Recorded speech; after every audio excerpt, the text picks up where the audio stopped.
Good morning class. हम BSc third year की physical chemistry में फर्स्ट यूनिट क्वांटम मैकेनिक्स पढ़ रहे थे। अब हम उस फर्स्ट यूनिट का सेकेंड पार्ट पढ़ेंगे जो है physical property and molecular structure. Okay, तो देखो मॉलिक्यूलर स्ट्रक्चर निकालने के लिए जनरली दो मेथड यूज़ किए जाते हैं। एक होता है फिजिकल प्रॉपर्टी मेथड और एक होता है spectroscopic method. Physical property method जो होता है, जैसे आपका इसमें होता है molar refraction, dipole moment, optical activity, magnetic susceptibility, parachor. Clear? और स्पेक्ट्रोस्कोपी मेथड्स में आपके क्या होते हैं? Rotational spectroscopy, vibrational spectroscopy, electronic spectroscopy, Raman spectroscopy और एनएमआर स्पेक्ट्रोस्कोपी से भी हम मॉलिक्यूल का स्ट्रक्चर आइडेंटिफाई कर सकते हैं। तो हमने क्या बोला कि जो मॉलिक्यूलर स्ट्रक्चर होते हैं वो उसको निकालने के लिए कि किसी मॉलिक्यूल्स का स्ट्रक्चर कैसा है, उसमें टाइप्स ऑफ बॉन्ड कैसे हैं, उसकी क्या क्या प्रॉपर्टी है मॉलिक्यूल्स की, उसको हम दो मेथड से आइडेंटिफाई कर सकते हैं। पहला होता है बेस्ड अपॉन फिजिकल प्रॉपर्टीज।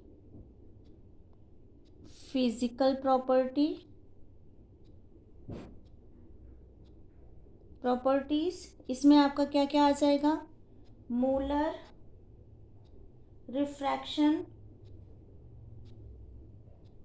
दूसरा आपका डाइपोल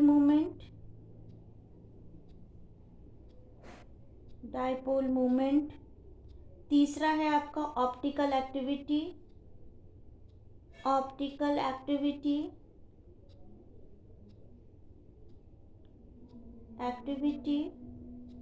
चौथा है आपका मैग्नेटिक ससेप्टिबिलिटी,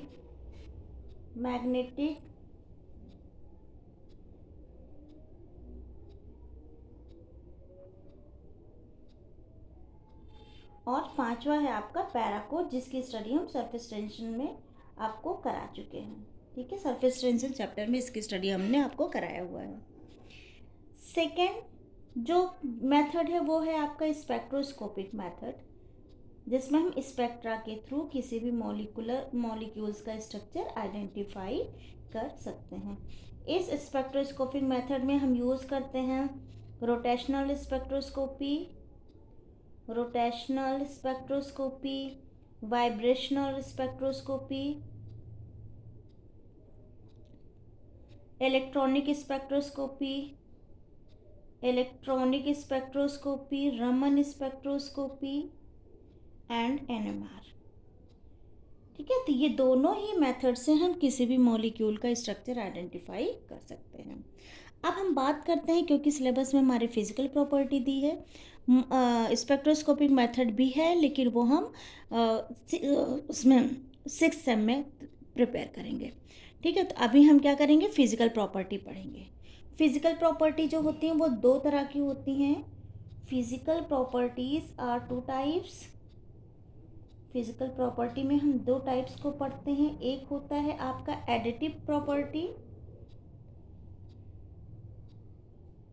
एडिटिव और एक होता है आपका कॉन्स्टिट्यूटिव प्रॉपर्टी।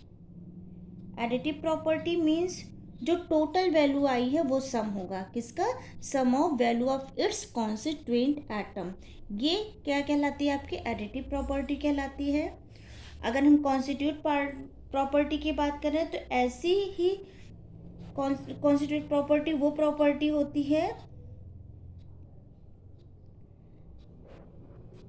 जो कॉन्स्टिट्यूट प्रॉपर्टी होती है ये डिपेंड करती है constitution of molecules. Means molecules में किस तरह का बॉन्ड है, डबल है, ट्रिपल है, सिंगल है, मॉलिक्यूल्स की पोजीशन क्या है, वो 5 मेंबर रिंग है या फिर 6 मेंबर रिंग है। क्लियर? अब हम पहला टॉपिक पढ़ेंगे ऑप्टिकल एक्टिविटी। पहला टॉपिक है हमारा ऑप्टिकल एक्टिविटी। ठीक है, इसमें कुछ जनरल टर्म्स आते हैं। ऑप्टिकल एक्टिविटी जब हम पढ़ते हैं तो उसमें कुछ जनरल टर्म्स आते हैं, जैसे प्लेन पोलराइज लाइट। एक टर्म आता है आपका प्लेन पोलराइज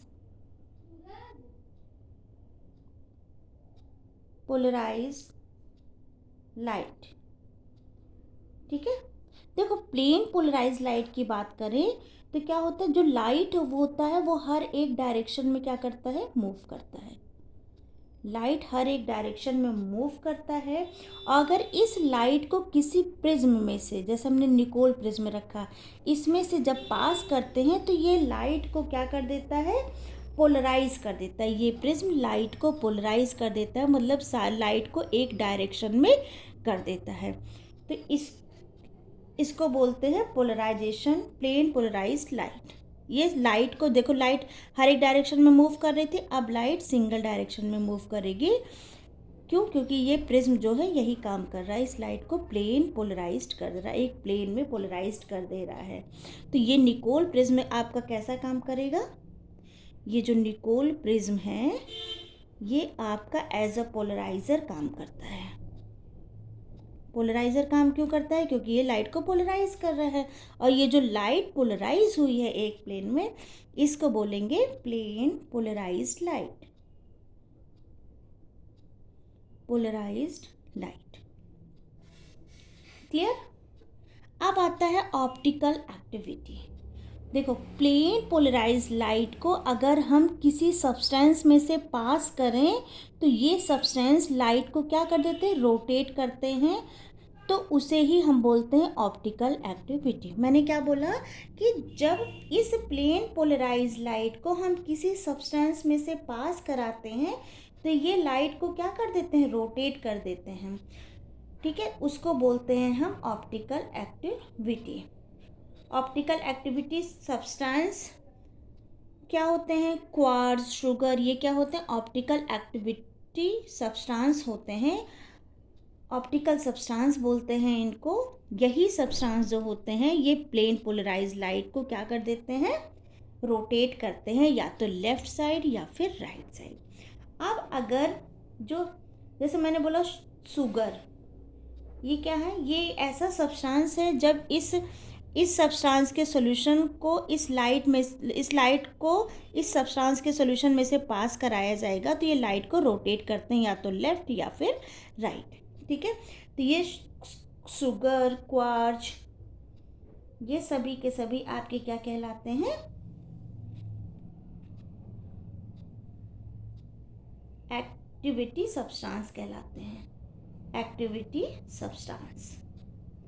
और ये इन सब्सटेंस का क्या रोल होता है, ये लाइट को या तो राइट या फिर लेफ्ट रोटेट कर देते हैं। अगर लाइट जो है आपका राइट साइड में रोटेट हो रहा है, राइट साइड में ये लाइट को रोटेट कर रहा है, जिसको हम बोलेंगे डेक्स्ट्रो रोटेटरी। ठीक है, और अगर ये सब्सटेंस लाइट को लेफ्ट साइड में रोटेट कर रहा है, जिसको हम बोलेंगे लियो रोटेटरी।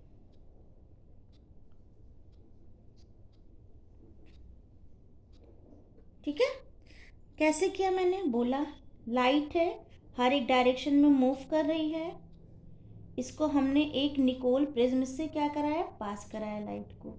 जब ये निकोल प्रिज्म लाइट को क्या कर दे रहा है, पोलराइज कर दे रहा है, प्लेन पोलराइज कर दे रहा है, एक प्लेन में पोलराइज कर दे रहा है सिंगल डायरेक्शन में।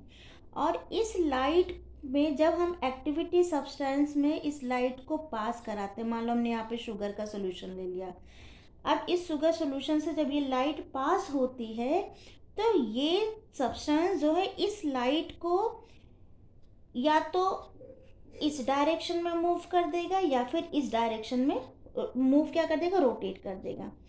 ठीक है, लाइट का जो, या तो लाइट इस डायरेक्शन में रोटेट होगी या फिर लाइट इस डायरेक्शन में रोटेट होगी। ठीक है, मतलब रोटेशन या तो लेफ्ट साइड में होगा या फिर राइट साइड में होगा। बात समझ में आ रही है। अब ये प्लेन में ना होकर के लेफ्ट या राइट साइड में क्या हो रही है, रोटेट हो रही है। ठीक है, इस प्रोसेस को बोलते हैं rotation of plane polarised light, और ये जो सब्सटेंस होता है इसको बोलते हैं एक्टिविटी सब्सटेंस। क्लियर? ये आपका प्रिज्म होता है, ये प्लेन पोलराइज्ड लाइट होते हैं, और ये आपका लाइट होता है जो हर एक डायरेक्शन में क्या करता है, मूव करता है। अब ये कैसे पता लगाएं कि ये सब्सटेंस जो है लाइट को लेफ्ट मूव करा रहा है कि राइट मूव करा रहा है? मतलब ये सब्सटेंस लाइट को क्लॉकवाइज ले जा रहा है या एंटी क्लॉकवाइज ले जा रहा है, ये हमें कैसे पता चलेगा कि लाइट को किस डायरेक्शन में रोटेट किया गया है? उसके लिए हम एनालाइजर यूज़ करेंगे। ठीक है, एनालाइजर मतलब क्या होता है, इसी सब्सटेंस के जस्ट बाद हम एक और प्रिज्म लगा देते हैं। ठीक है, अब एक और प्रिज्म यहाँ पे लगा देते हैं। जैसे हमने क्या किया, लाइट लिया जो हर एक डायरेक्शन में मूव कर रहा है, इसको निकोल प्रिज्म से पास कराया। ठीक है, तो इसने लाइट को प्लेन पोलराइज कर दिया। जब ये लाइट को प्लेन पोलराइज कर देगा, उसके बाद यहाँ पे एक सब्सटेंस है, वो सब्सटेंस लाइट को रोटेट कर रहा है। ठीक है, यहाँ पे हमने एक सब्सटेंस लगाया है जो लाइट को रोटेट कर रहा है, और उसके बाद सब्सटेंस लाइट को लेफ्ट साइड में रोटेट कर रहा है कि राइट साइड में रोटेट कर रहा है, उसको एनालाइज करने के लिए हम यहाँ पे एक और प्रिज्म लगाते हैं। ठीक है, ये आपका क्या हो जाएगा, पोलराइजर हो जाएगा, और क्योंकि ये एनालाइज कर रहा है कि लेफ्ट साइड में जा रहा है कि राइट साइड में जा रहा है, तो इसको एनालाइजर बोलेंगे। अगर हमने प्रिज्म सेम लिया है, जैसे ये सेम ऐसे ही प्रिज्म लिया है, ठीक है, अगर सेम लिया है, एक केस तो ये हो गया, दूसरे केस में हमने लाइट लिया, इसको प्रिज्म से पास कराया, लाइट पोलराइज हुई, यहाँ तक का प्रोसेस सेम कर लिया, लेकिन अब ये जो प्रिज्म लिया है ये हमने दूसरी साइड में लिया। जैसे ये इधर था, अब हमने इस साइड वाला प्रिज्म ले लिया। ठीक है, पहले वाले में लाइट प्लेन पोलराइज होगी, लेकिन दूसरे वाले प्रिज्म में लाइट क्या हो जाएगी, परपेंडिकुलर हो जाएगी। यहाँ पे लाइट प्लेन पोलराइज होगी और यहाँ पे लाइट क्या हो जाएगी, परपेंडिकुलर हो जाएगी, और परपेंडिकुलर होने की वजह से यहाँ पे कोई लाइट नहीं दिखेगी, जबकि यहाँ पे क्या होगी, ब्राइटनेस दिखेगी।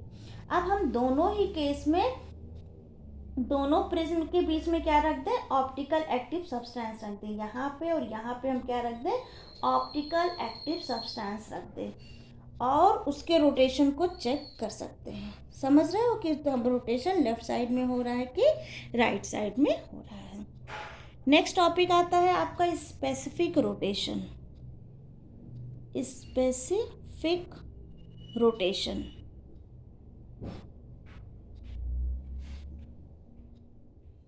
नेक्स्ट टॉपिक है आपका specific rotation.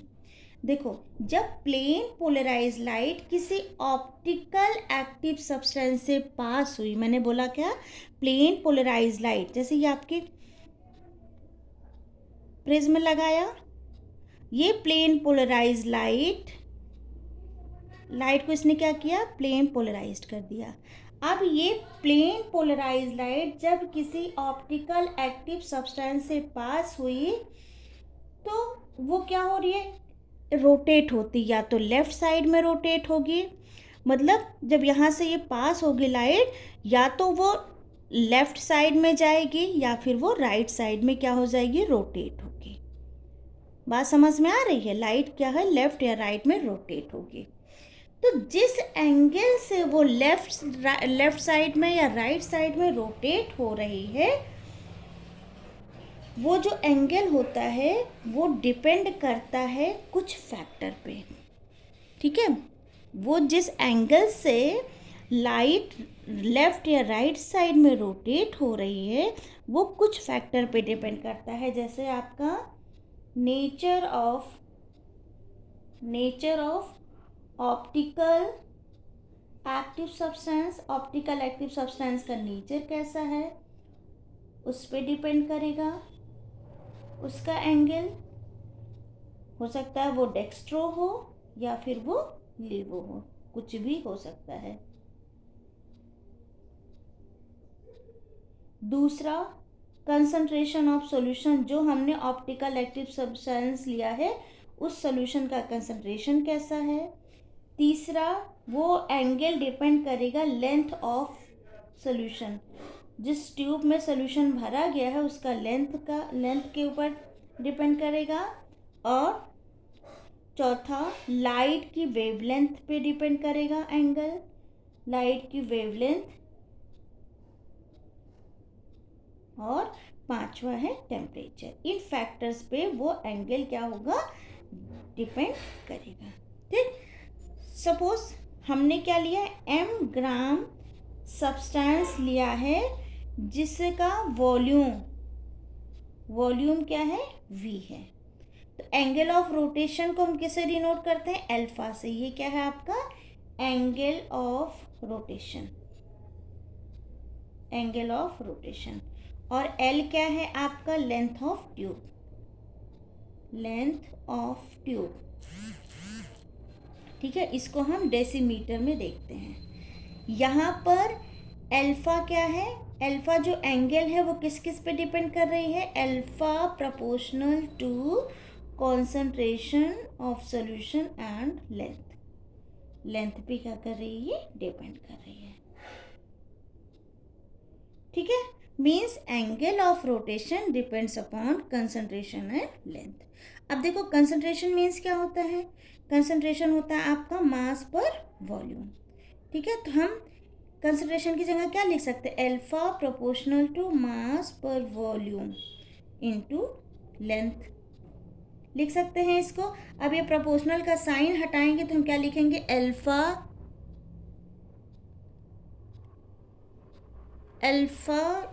Is equal to क्या हो जाएगा, प्रोपोर्शनल का साइन हटाएंगे तो यहाँ पे ये टी है और ये वेवलेंथ है, टेम्परेचर और लैम्डा है, तो ये क्या हो जाएगा ml/v। मीन्स यहाँ पे ये जो वैल्यू है, ठीक है, ये जो होता है ये कांस्टेंट लिया है हमने, जो कि हमने ये जो कांस्टेंट हमने लिया है ये किस पे टी पे और लैम्डा पे। और ये जो रोटेशन है इसी को बोला जाएगा स्पेसिफिक रोटेशन।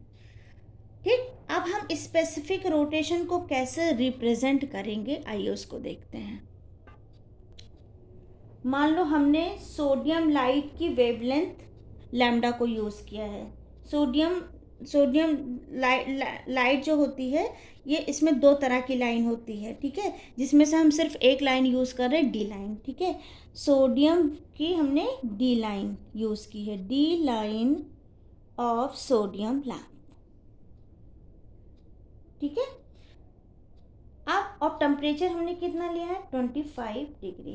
तो स्पेसिफिक रोटेशन क्या हो जाएगा, देखो लैम्डा हमने कितना लिया है, डी लिया है, टेम्परेचर हमने कितना लिया है, 25 डिग्री। तो ये जो होता है ये कहलाता है आपका स्पेसिफिक रोटेशन, स्पेसिफिक रोटेशन। ठीक है, अब सपोज करो हमने जो सब्सटेंस लिए हैं, ठीक है, सब्सटेंस हमने क्या लिया है, m इज इक्वल टू कितना लिया था हमने, 1 ग्राम। वॉल्यूम हमने कितना लिया है, 1 ml। लेंथ हमारी कितनी है, 1 डेसीमीटर। ठीक है, तो स्पेसिफिक रोटेशन में हम क्या लिखेंगे, टी लैम्डा होता है, तो यहाँ पे क्या हो जाएगा, अल्फा जो फॉर्मूला होता है alpha into V upon M into L होता है। ठीक है, ये आपका क्या है, एंगल ऑफ रोटेशन है। सारी वैल्यूज़ को इसमें पुट कर दो तो स्पेसिफिक रोटेशन का क्या निकल आएगा, वैल्यू हमें निकल आएगी। तो हम क्या बोल सकते हैं कि स्पेसिफिक रोटेशन ऑफ सब्सटेंस, हम यहाँ से क्या बोल सकते हैं, specific rotation of substance is defined as angle of rotation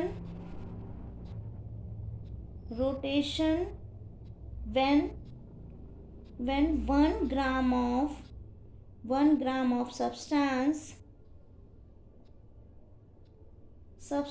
dissolved in 1 ml of solution। बोल सकते हैं यहाँ से इससे बोल क्या सकते हैं, स्पेसिफिक रोटेशन वो एंगल ऑफ रोटेशन होता है जब हम 1 ग्राम सब्सटेंस को डिसॉल्व करते हैं 1 ग्राम सॉल्यूशन में, और जिसकी having length of tube is 1 decimetre. ठीक है, ऐसे ही आपका मोलर रोटेशन होगा। अगर हम, ये तो स्पेसिफिक रोटेशन हो गया, अगर हम मोलर रोटेशन की बात करेंगे तो मोलर रोटेशन में इसे अल्फा की जगह हम क्या लिख देंगे, m। ये हमारा क्या कहलाता है, मोलर रोटेशन। Molar rotation.